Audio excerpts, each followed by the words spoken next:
Hello friends, welcome back to my channel. ఈరోజు video వచ్చేసి బొడ్డమ్మ నిమజ్జనం ఎలా చేస్తారు, ఎప్పుడు చేస్తారన్నది ఈ వీడియోలో తెలుసుకుందాం. లాస్ట్ వీడియోలో బొడ్డమ్మ వేడుకలు, సంబరాలు, బొడ్డమ్మను ఎలా పేర్చుకుంటారు అన్నది లాస్ట్ వీడియోలో తెలుసుకున్నాం కదా. సో ఈ వీడియో వచ్చేసి నిమజ్జనం అన్నమాట. అప్పుడే నిమజ్జనం వచ్చేసింది బొడ్డమ్మది. 9 రోజులు ఇట్టే అయిపోయాయి అన్నమాట. అసలు ఆడినట్టు కూడా లేదు కొంతమందికి అయితే, అంత త్వరగా అయిపోయాయి. కానీ బతుకమ్మ వచ్చేస్తుంది కదా. సో బతుకమ్మ సంబరాలు మొదలు పెట్టేద్దాం. ఈ వీడియోలో వచ్చేసి బొడ్డమ్మ నిమజ్జనం ఎలా చేస్తారు, ఎలా తీసుకెళ్తారు, ఏ పాటలు పాడతారన్నది ఈ వీడియోలో తెలుసుకుందాము. అసలు బొడ్డమ్మ కథ ఏంటి, మన తెలుగు రాష్ట్రాల్లో బొడ్డమ్మ పండుగకి ఎందుకంత ప్రాముఖ్యత ఉంది. ఫస్ట్ అయితే తెలంగాణలో ఈ పండగకి చాలా ప్రాముఖ్యత ఉంది. చిన్న నుంచి పెద్ద వరకు ప్రతి ఒక్కరు కూడా ఈ పండుగనైతే సెలబ్రేట్ చేసుకుంటారు. అయితే ఈ స్టోరీ ఏంటి బొడ్డమ్మ అంటే, ఒక పూర్వం రాజుకి బొడ్డమ్మ అనే పేరు గల ఒక పాప ఉండేదంట. సో ఆ పాప స్వభావం ఏంటి అంటే, స్వార్థంగా కాకుండా నిస్వార్థంగా ఉండేదంట. చాలా మంచిది అని ప్రతి ఒక్కరూ ఆ బొడ్డమ్మని ఆదరించేవారంట. ఆమెకి చిన్నతనంలోనూ ఎన్నో కష్టాలు పడిందంట. సో ఆ పాపకి ఎన్ని కష్టాలు వచ్చినా కానీ ధైర్యంగా ఉండేదంట. అప్పటి నుంచి గ్రామస్తులు ఆ పాపని నమ్మేవారంట. అలా నమ్మి ఆ పాపని దేవతగా కొలవటం మొదలుపెట్టారంట.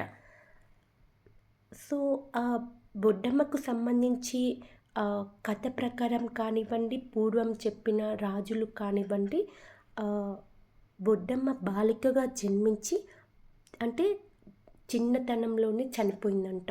సో అలా చనిపోయినప్పుడు బొడ్డమ్మను గౌరవంగా పూజించటం గ్రామస్తులు ప్రారంభించారంట.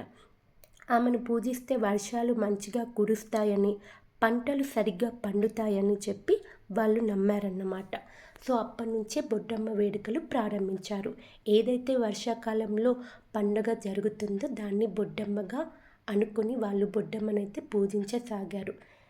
అలా పూజించటం వల్లనే పంటలు బాగా పండుతున్నాయని చెప్పి వాళ్ళ నమ్మకం.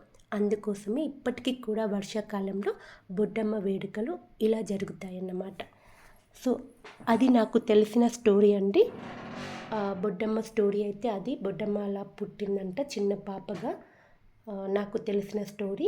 మీకు ఇంకేదైనా బొడ్డమ్మ గురించి తెలిస్తే నాకు కామెంట్ చేయండి. సో మా సైడ్ అయితే ఇలా డ్రెస్ కోడ్ అయితే పెట్టేసుకున్నారండి.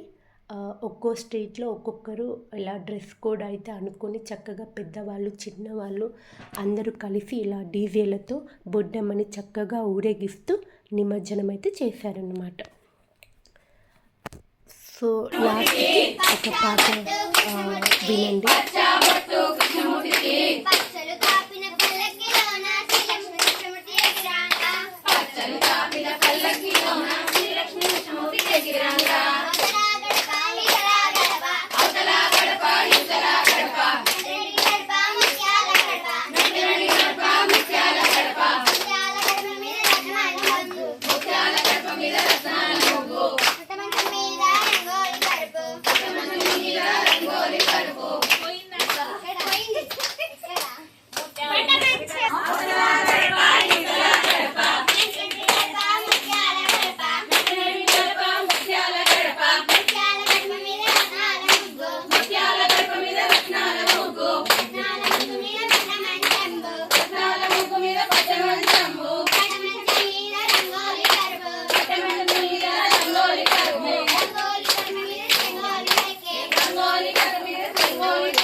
ఇలా బొడ్డమ్మని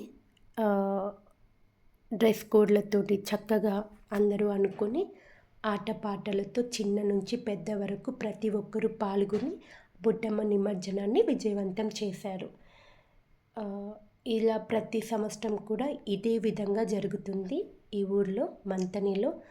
సో మరి మీ ఊర్లో బొడ్డమ్మ వేడుకలు ఎలా జరిగాయి ఏంటి అన్నది నాకు కామెంట్ చేయండి. మా సైడ్ అయితే ఈ విధంగా ఉంటుంది. ఇక రేపటి నుంచి కూడా బతుకమ్మ సెలబ్రేషన్ కూడా ఇంతే జోష్తో ఉంటుందన్నమాట. అది కూడా చాలా బాగా జరుగుతుంది. అది కూడా మీకు వీడియో పెడతాను. చూడండి, పిల్లలందరూ ఒకవైపు, పెద్దవాళ్ళందరూ ఒకవైపు చక్కగా ఎవరికి వచ్చినట్టు వాళ్ళు చక్కగా డ్యాన్సులు చేసుకుంటున్నారు. ఎక్కడ తగ్గట్లేదు ఎవరు కూడా. అంత భక్తితో అంతా ఎంజాయ్ చేస్తున్నారు. ఇంకా ఏదైనా కానివ్వండి, ఫినిష్ చేయాలి. ప్రతి ఒక్కరు కూడా ఏదో ఒక స్టెప్ చేయడానికి ట్రై చేశారన్నమాట. అంత ఏమంటారు, ట్రెడిషన్ అయిపోయింది. రెడీ అవ్వటంతో పాటు డ్యాన్స్ అనేది కూడా ఒక అలవాటుగా అయిపోయింది ప్రతి ఒక్కరికి కూడా. ఇప్పుడు ఏ సెలబ్రేషన్ వచ్చినప్పటికి కూడా డ్యాన్స్ అనేది కామన్ అయిపోయింది. పెద్దవాళ్ళు కానివ్వండి, చిన్నవాళ్ళు కానివ్వండి, అందరూ ఒకే లెవెల్లో చేసేస్తున్నారన్నమాట డ్యాన్సులు అయితే. సో కోలాటాలు కూడా వేశారన్నమాట. చూడండి, ప్రతి ఒక్కరు కూడా కోలాటాలు ఎంత బాగా ఆడుతున్నారో ఒకరిని చూసి ఒకరు, చిన్న నుంచి పెద్ద వరకు కూడా ప్రతి ఒక్కరు కూడా ఫీల్తో అలా ఎంజాయ్ చేశారన్నమాట.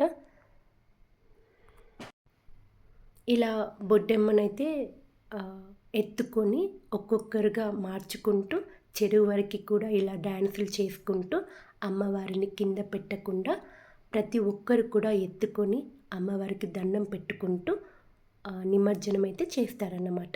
నిమజ్జనం చేసిన తర్వాత ఆ పైన పెట్టిన గౌరమ్మని ప్రతి ముత్తైదుకి పెట్టేసుకొని నైవేద్యం పెట్టేసుకొని అప్పుడు ఒక పాట పాడుకొని తిరిగి ఇంటికి వస్తారన్నమాట.